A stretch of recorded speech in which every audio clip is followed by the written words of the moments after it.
नमस्कार दोस्तों, और आप देख रहे हैं डिकोड विद सुधीर चौधरी। दोस्तों, सबसे पहले मैं आपको यह बता दूं कि जिस तरह से पिछले 48 घंटों में अंतर्राष्ट्रीय कूटनीति की बिसात बदल गई, वह अब तक के इतिहास में सबसे बड़ी राजनीतिक हरकतों में से एक मानी जाएगी। सऊदी अरब, जो कल तक भारत के खिलाफ गुपचुप और खुले तौर पर साजिशें रच रहा था, आज भारत के सामने झुकने को मजबूर है। यह कोई मामूली झुकाव नहीं है, बल्कि पूरी दुनिया की नज़र में यह एक ऐतिहासिक पल है। सोचिए, वही सऊदी अरब जिसने मुस्लिम जगत का खलीफा बनने और नाटो जैसी ताकत बनाने का सपना देखा था, आज उसी खलीफा के प्रिंस मोहम्मद बिन सलमान भारत के प्रधानमंत्री नरेंद्र मोदी को फ़ोन करके अपनी मजबूरी व्यक्त कर रहे हैं। ये वही मोहम्मद बिन सलमान है जो कल तक भारत को चुनौती देने के लिए पाकिस्तान के साथ मिलकर छुप छुप कर योजना बना रहा था। और यही वजह है कि आज सऊदी की हर चाल अब भारत कोल भी करी के सामने बेअसर साबित हो रही है। भारत ने सबसे पहले अपनी कूटनीति के जादू का इस्तेमाल किया। खाड़ी के उन देशों से संबंध मजबूत किए जो पहले सऊदी के साथ खड़े थे। यूएई, बहरीन, ओमान, इराक, इन सभी देशों को भारत ने समझा दिया कि सऊदी के इस संगठन में शामिल होना उनके लिए आत्मघाती कदम साबित हो सकता है, और इन देशों ने तुरंत पीछे हटकर भारत का हाथ थाम लिया। दोस्तों, आप यह समझिए कि यह कोई मामूली राजनीतिक चाल नहीं है। यह उस स्तर की कूटनीति है जिस पर भारत ने खुद को दुनिया के सबसे बड़े खिलाड़ियों के सामने साबित किया है। सऊदी अरब को अब केवल यह सोचना है कि अगर वह भारत के खिलाफ कोई भी कदम उठाता है तो उसका नुकसान अरबों डॉलर में होगा। सऊदी की सबसे बड़ी ताकत उसका तेल है, लेकिन भारत ने इस ताकत को उसके ही खिलाफ मोड़ दिया। भारत ने सऊदी से तेल की आयात मात्रा घटा दी और रूस, अमेरिका और इराक से वैकल्पिक सप्लाई चेन तैयार कर दी। अब सऊदी का बाजार भारत के बिना अधूरा हो गया है, और यही वह जगह है जहां सऊदी की मजबूरी पूरी तरह से दिख रही है। पाक नल्ला की हालत इससे भी बदतर है। पाक नल्ला, जो कल तक पाकिस्तान की मजबूरी और सऊदी की ताकत को अपनी ढाल समझता था, आज वही पाकिस्तान अकेला पड़ चुका है। वहाँ की संसद में सवाल उठ रहे हैं कि आखिर क्यों पाकिस्तान बार बार धोखा खाता है। वहाँ की मीडिया भी साफ कह रही है कि भारत की कूटनीति ने पाक नल्ला को पूरी तरह बेनकाब कर दिया है। भारत ने सिर्फ डिप्लोमेसी नहीं, बल्कि आर्थिक और तकनीकी क्षेत्र में भी सऊदी और पाक नल्ला पर दबाव बढ़ाया। भारत ने यूएई, बहरीन और कतर के साथ मिलकर 5G नेटवर्क, डिजिटल पेमेंट और आर्टिफिशियल इंटेलिजेंस के क्षेत्र में समझौते किए। इसका सीधा असर यह हुआ कि खाड़ी की डिजिटल इकोनॉमी अब भारत के हाथ में है और सऊदी बाहर खड़ा है। भारत ने रक्षा क्षेत्र में भी बड़ा कदम उठाया। इजराइल के साथ मिलकर भारत ने संयुक्त रक्षा प्रोजेक्ट शुरू किया, जो सीधे सऊदी की योजनाओं के खिलाफ है। अब सऊदी का यह सपना कि वह मुस्लिम जगत को एक ताकतवर सैन्य गठबंधन में बदल देगा, भारत की ठोस रणनीति के सामने ध्वस्त हो चुका है। मोहम्मद बिन सलमान को भारत के सामने सफाई देना पड़ी। उन्होंने कहा कि भारत और सऊदी के बीच कोई तीसरा देश नहीं आएगा। इसका मतलब यह हुआ कि सऊदी अब पाक नल्ला का समर्थन नहीं करेगा। सोचिए, वही पाक नल्ला जो सऊदी की ढाल मानकर भारत के खिलाफ साजिश रच रहा था, अब पूरी तरह अकेला रह गया है। भारत ने आर्थिक मोर्चे पर भी सऊदी को घेरा, सऊदी के तेल पर निर्भरता घटाई, व्यापार और एक्सपोर्ट पर निगरानी बढ़ाई। इसके साथ ही भारत ने रूस और ईरान से तेल और गैस का वैकल्पिक नेटवर्क तैयार कर लिया। इसका असर यह हुआ कि सऊदी अब भारत के खिलाफ किसी भी तरह की हरकत करने से डर रहा है। सऊदी की मजबूरी अब आने वाले दिनों में और गहरी होने वाली है। भारत ने साफ कर दिया है कि वह किसी भी कीमत पर अपनी संप्रभुता और आर्थिक हितों की रक्षा करेगा।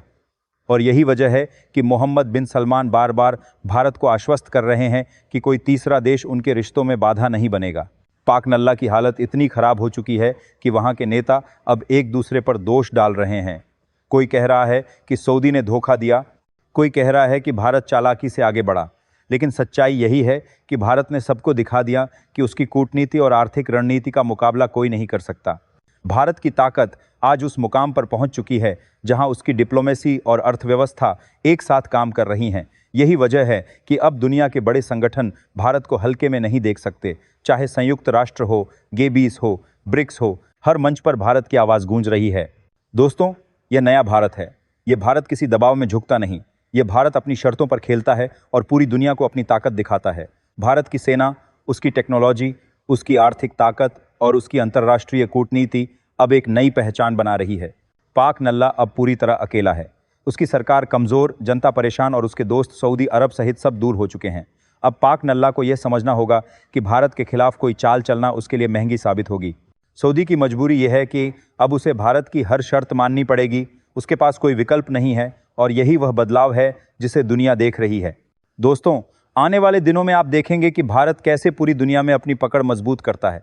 भारत अब सिर्फ सुनने वाला देश नहीं है, यह देश अब डिक्टेट कर रहा है। यही भारत की ताकत है और यही भारत का भविष्य है। दोस्तों, जिस तरह से पिछले कुछ दिनों में अंतर्राष्ट्रीय राजनीति की बिसात बदल गई है, वह अब तक की सबसे बड़ी भूचाल है। सऊदी अरब, जो कल तक भारत के खिलाफ छुप छुप कर चालें रच रहा था, आज पूरी मजबूरी में भारत के सामने झुक चुका है। यही नहीं, पाकिस्तान का नल्ला अब खुद को इस भूचाल में खोता हुआ महसूस कर रहा है। भारत ने जिस रणनीति के तहत कदम उठाए, उसने न केवल सऊदी की योजनाओं को ध्वस्त किया, बल्कि पूरे मुस्लिम जगत में संतुलन बदल दिया।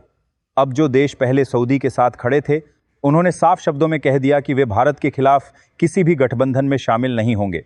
सऊदी की मजबूरी केवल कूटनीतिक ही नहीं है, बल्कि आर्थिक मोर्चे पर भी वह घिर चुका है। भारत ने तेल, गैस और अन्य आवश्यक वस्तुओं के आयात और एक्सपोर्ट पर नियंत्रण कर सऊदी को सीधे आर्थिक दबाव में डाल दिया है। इसका असर यह हुआ कि सऊदी अरब का अरबों डॉलर का व्यापार भारत की शर्तों के बिना अधूरा हो गया है। पाक नल्ला की हालत अब और भी खराब है। वह अब अकेला है, उसका कोई दोस्त नहीं बचा। वहाँ की सरकार कमज़ोर और जनता परेशान है। पाक नल्ला अब यह समझ चुका है कि भारत के खिलाफ कोई चाल चलना उसके लिए महंगी साबित होगी। लेकिन दोस्तों, भारत ने सिर्फ दबाव ही नहीं बनाया, भारत ने अपने कदमों में स्पष्ट संदेश भी दिया कि अब कोई भी देश भारत के खिलाफ साजिश नहीं कर सकता। यही वजह है कि मोहम्मद बिन सलमान को भारत के प्रधानमंत्री नरेंद्र मोदी को फ़ोन करके यह साफ करना पड़ा कि भारत और सऊदी के बीच कोई तीसरा देश बाधा नहीं बनेगा। भारत ने खाड़ी के अन्य देशों के साथ अपने संबंध और भी मजबूत किए। यूएई, बहरीन, कतर, ओमान और इराक ने स्पष्ट कर दिया कि वे भारत के साथ खड़े रहेंगे। इसका मतलब यह हुआ कि सऊदी का वह सपना, जिसमें वह मुस्लिम देशों को एक झंडे तले लाकर नाटो जैसी ताकत बनाना चाहता था, पूरी तरह ध्वस्त हो गया। भारत ने तकनीकी मोर्चे पर भी बड़ी चाल चली। 5. डिजिटल पेमेंट, आर्टिफिशियल इंटेलिजेंस और साइबर सुरक्षा के क्षेत्र में भारत ने अपने सहयोगी देशों के साथ संयुक्त परियोजनाएं शुरू की। इसका सीधा असर यह हुआ कि खाड़ी की डिजिटल इकोनॉमी भारत के हाथ में आने लगी और सऊदी का असर घट गया। रक्षा क्षेत्र में भी भारत ने रणनीति बदल दी।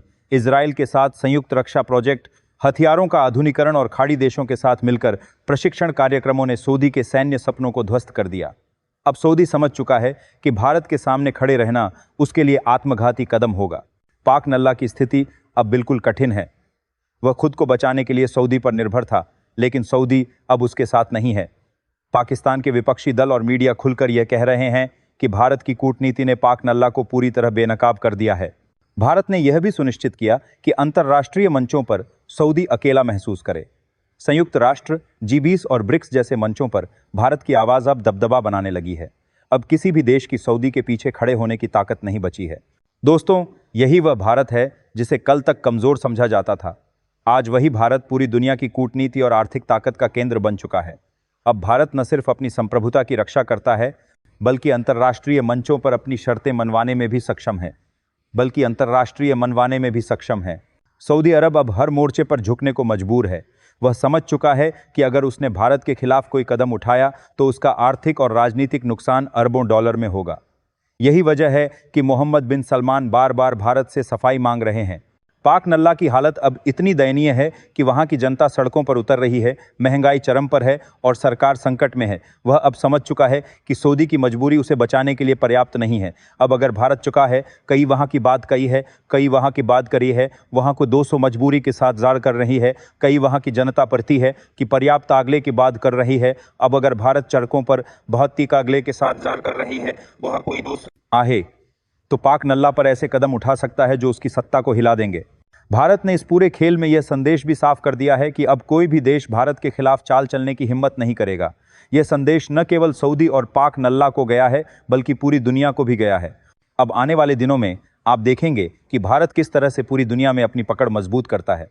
भारत अब केवल सुनने वाला देश नहीं है, यह देश डिक्टेट करता है। इसकी कूटनीति, अर्थव्यवस्था, सेना और तकनीकी ताकत पूरी दुनिया के लिए मिसाल बन चुकी है। पाक नल्ला अब पूरी तरह अकेला है। उसके पास कोई सहयोगी नहीं है, उसकी सरकार कमज़ोर है, जनता असंतुष्ट है और सऊदी अरब सहित उसके दोस्त भी उससे दूर हो चुके हैं। अब पाक नल्ला को समझना होगा कि भारत के खिलाफ कोई चाल चलना उसकी बर्बादी का रास्ता है। सऊदी की मजबूरी यह है कि अब उसे भारत की हर शर्त माननी पड़ेगी और यही वह बदलाव है जिसे दुनिया देख रही है। दोस्तों, यही नया भारत है। यही वह भारत है जो किसी दबाव में नहीं झुकता। यही वह भारत है जो अपनी शर्तों पर खेलता है। यही वह भारत है जिसे पूरी दुनिया अब गंभीरता से ले रही है। अगर आपको गर्व हो रहा है इस भारत पर, तो इस वीडियो को ज़्यादा से ज़्यादा शेयर कीजिए, चैनल को सब्सक्राइब कीजिए, बेल आइकन दबाइए और कमेंट बॉक्स में जय हिंद लिखना मत भूलिए। जय हिंद।